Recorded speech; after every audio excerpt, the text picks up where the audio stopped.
Hello, good morning বন্ধুরা। টুনাটুনির সংসারে আবারও সবাইকে স্বাগতম।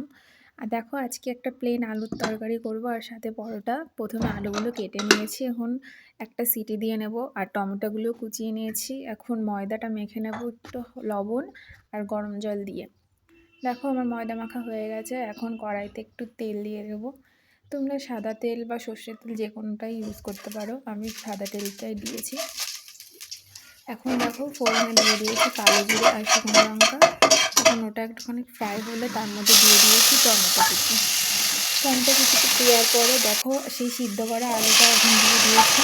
এখন ওটাকে একটু ভাজতে হবে। একটু যখন একটু হালকা ভাজা ভাজা হয়ে যাবে, তখন তার মধ্যে দিয়ে দিতে হবে একটু লবণ। আর দেখো, পাশে আমি গরম জলও করে নিয়েছি। গরম জলটা এখন কড়াইতে দিয়ে দেবো। তারপরে এখানে স্বাদ অনুসারে তোমরা দিতেও পারো, নাও দিতে পারো। আমি জাস্ট দিয়েছি একটুখানি হলুদটা অনেকে দেয় না, আমি তাও দিয়েছি।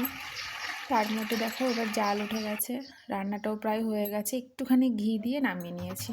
এখন পরোটা বানাবো আমি, চিকন পরোটা। প্রথমে গ্রাউন্ড করে বেলতে হবে, তারপরে ওটাকে এরকম ফোল্ড করতে হবে।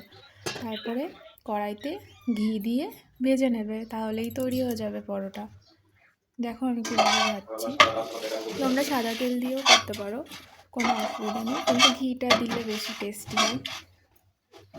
আমি ঘি দিয়েই করেছি। দেখো কীভাবে ভাজছি। আস্তে আস্তে এরকম করে সব কটা পরোটাই ভেজে নিতে হবে। আমার পরোটা রেডি।